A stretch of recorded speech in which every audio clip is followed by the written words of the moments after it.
Our scripture reading this morning comes from the prophet Isaiah, the 7th chapter, verse 10. It is found on page 636 in your pew Bibles. Then the Lord spoke again to Ahaz, saying, "Ask for a sign for yourself from the Lord your God. Make it deep as Sheol or high as heaven." But Ahaz said, "I will not ask, nor will I test the Lord." Then he said, "Listen now, O house of David. Is it too slight a thing for you to try the patience of men, that you will try the patience of my God as well? Therefore the Lord himself will give you a sign. Behold, a young maiden will be with child and bear a son, and she will call his name Emmanuel. He will eat curds and honey at the time he knows enough to refuse evil and choose good. For before the boy will know enough to refuse evil and choose good, the land whose kings you dread will be forsaken." The word of the Lord.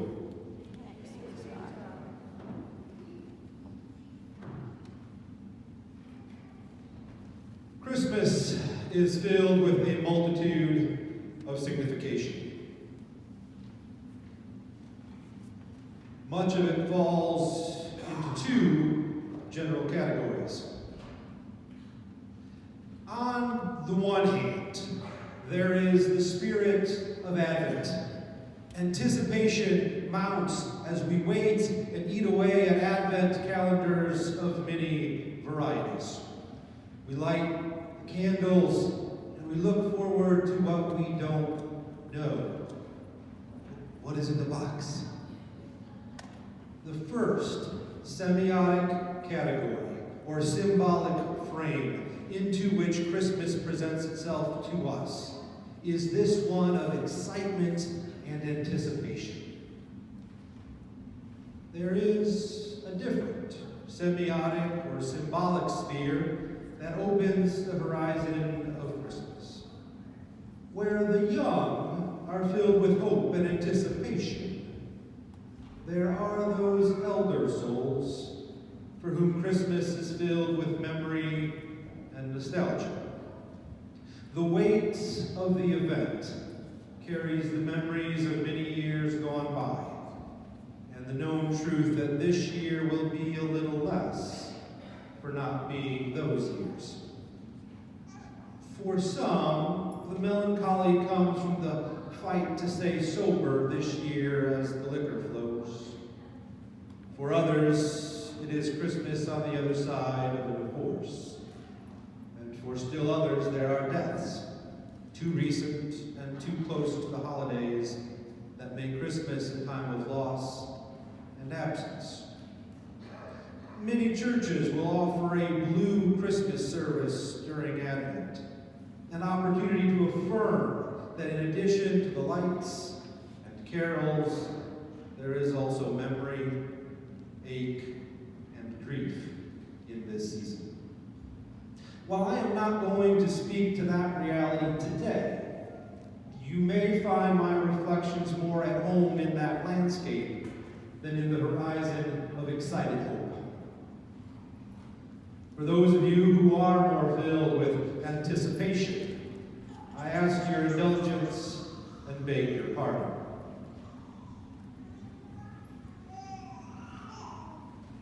Our reading today is from the prophet Isaiah. We find ourselves in the midst of the reign of King Ahaz, the 11th king of Judah, circa 725 years before the Common Era. Ahaz is told by the prophet that a young maiden will give birth to a son, Emmanuel.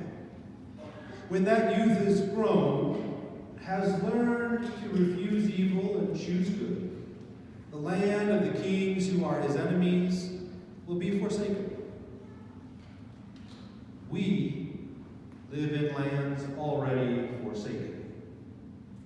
Emmanuel has already learned to refuse evil and choose good. We learned what he learned, and most days we have forgotten.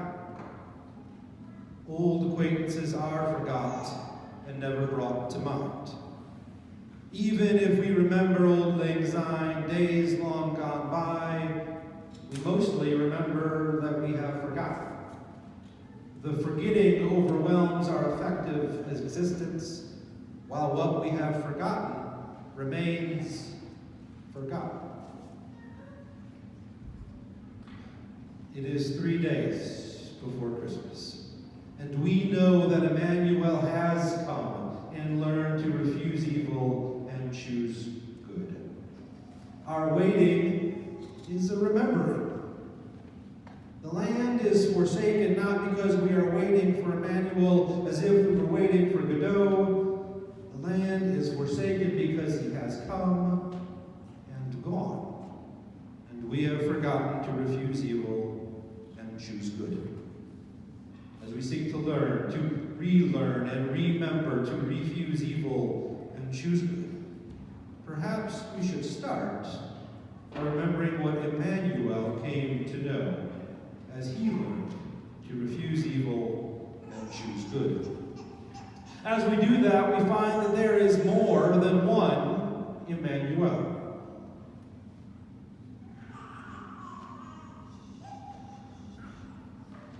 In 1803, Immanuel Kant celebrated his last Christmas in Königsberg. He was 79. Within 2 months, he would cease to live in this world. About 10 years before that last Christmas, the author of the Critique of Pure Reason was trying to publish what we would come to know as religion within the limits of reason alone. In that work, Emmanuel would wrestle with what it means to refuse evil and choose good by arguing that religion, within the limits of reason alone, comes back to morality. For Kant, rational religion returns us precisely to that knowledge of how to refuse evil and choose good. More famously, in another text, Kant proposed that we should act at all times and in all places according to that rule which we would desire to become a universal law. Known as the categorical imperative, this was Immanuel Kant's answer to how we should refuse evil and choose good. Many have spent much time trying to understand the way in which this universal law guides us to refuse evil and choose good. Kant himself would return to the idea, re-articulating and reworking the idea, and so we can speak of different formulations of the categorical imperative. One of these other formulations we call the formula of humanity. Simply put, the formula of humanity states that all persons must be treated as ends in and of themselves, and never as a means to an end. More precisely, human beings should never be treated as mere means. The difference between using a person as a means and a mere means is complex. We can use the baker as a means for getting bread, but that does not mean that we are using her as a mere means. One way to understand the move from means to mere means is to think of the shift from subjectivity to objectivity. Anytime someone loses their subjectivity, their ability to act, to consent, they are objectified and become mere means. At this point, however, we may be moving beyond Kant. It may be that the shift between means and mere means is tricky, and that anytime we treat someone as a means to an end, as a customer, as a follower, or any of the countless other ways we objectify each other, we have erasing their humanity, the land is forsaken, because it is not inhabited by human persons, but by means to our own ends. To refuse evil is to see people's humanity, to let people be ends in and of themselves. It is to choose the good. As I said, at this point we are moving beyond Immanuel Kant, even as we are following his lead. As it turns out, there is another Emmanuel who can guide us at this point. However, this Emmanuel was not born on Christmas, but died on Christmas Day.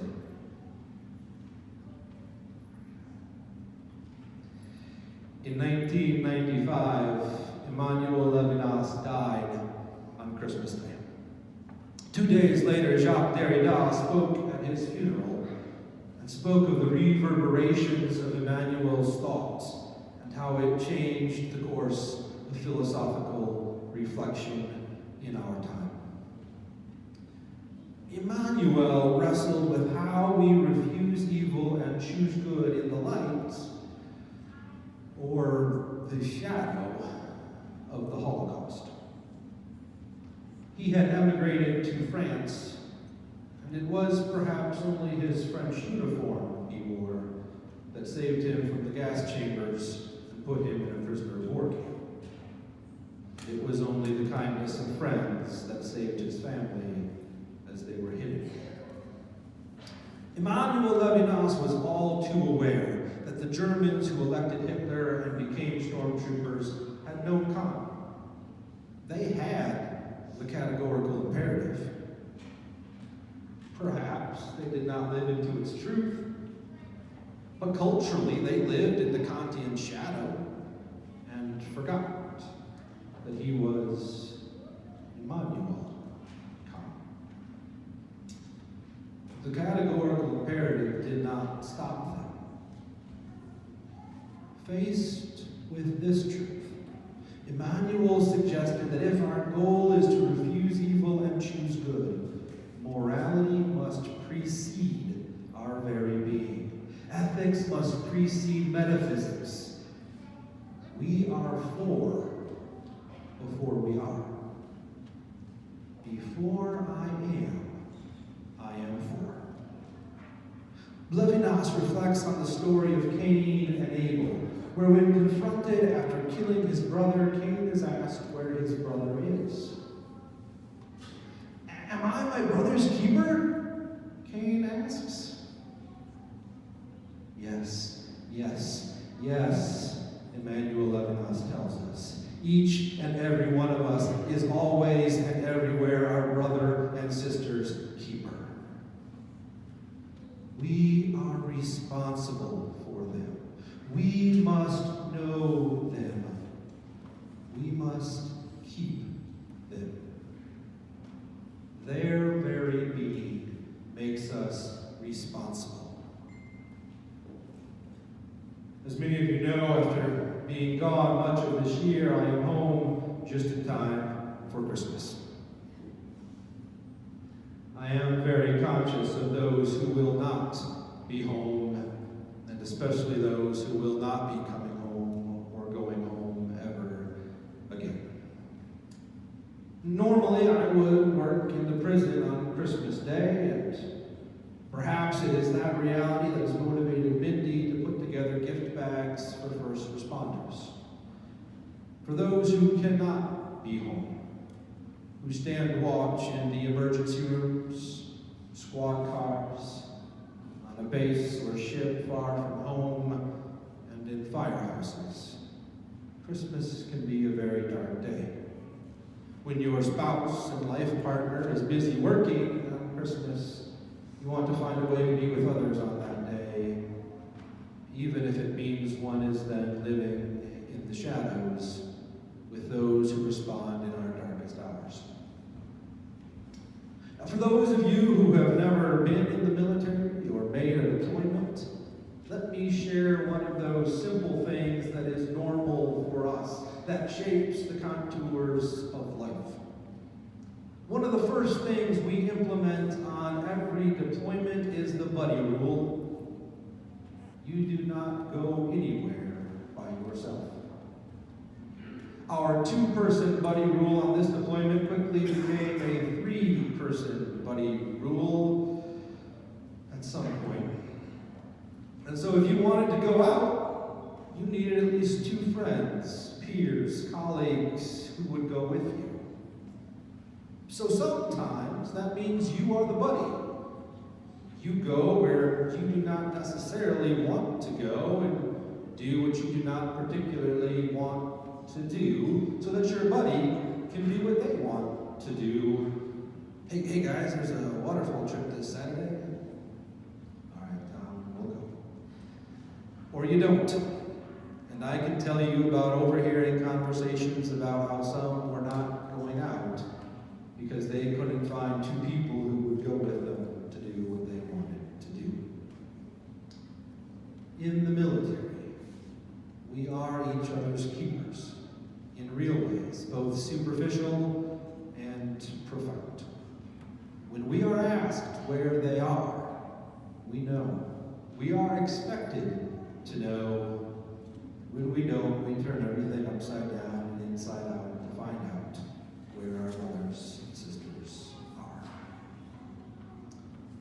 On the 4th Sunday of Advent, we are asked this year in particular to think about Joseph.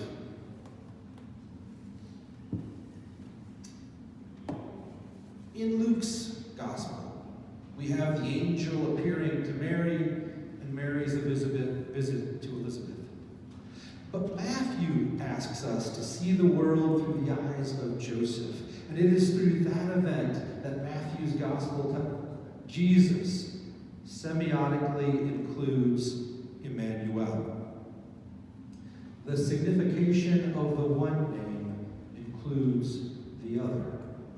Matthew wants us to know that although they named the baby Jesus, we should know that among his other names, the name to which his life lay claim was Emmanuel. My first read is that Joseph's response to Mary allows us to see the move toward Emmanuel refusing evil and choosing good. Is Joseph's desire to put Mary away quietly a form of objectification? Does he see her as a mere means to an end? Does she simply shape his reputation? Is the turn toward her the acknowledgement that as an end in and of herself she makes a claim on him? Or was the move to put her away quietly already a move toward respecting her subjectivity and trying to refuse objectifying her? Regardless of how we read the details, we are able to see in Joseph what it means to be for before we even are. Joseph is for Mary. Joseph is for Jesus. Joseph is responsible. His responsibility precedes his very being. In the narrative, it is almost as if he is catching up with his responsibility which has preceded him. Maybe that is putting too much on Joseph. Maybe it is enough that through Joseph we come to know Jesus as Emmanuel. Maybe it is enough that we see and remember those who were also called Emmanuel, and the way they learned to refuse evil and choose good. Maybe it is enough to remember, and in remembering to learn to refuse evil and choose good ourselves. As we move from Advent to Christmas in the upcoming days, may we all find ourselves choosing good. Come, Lord Jesus, and may each of you have the holiest of Christmas season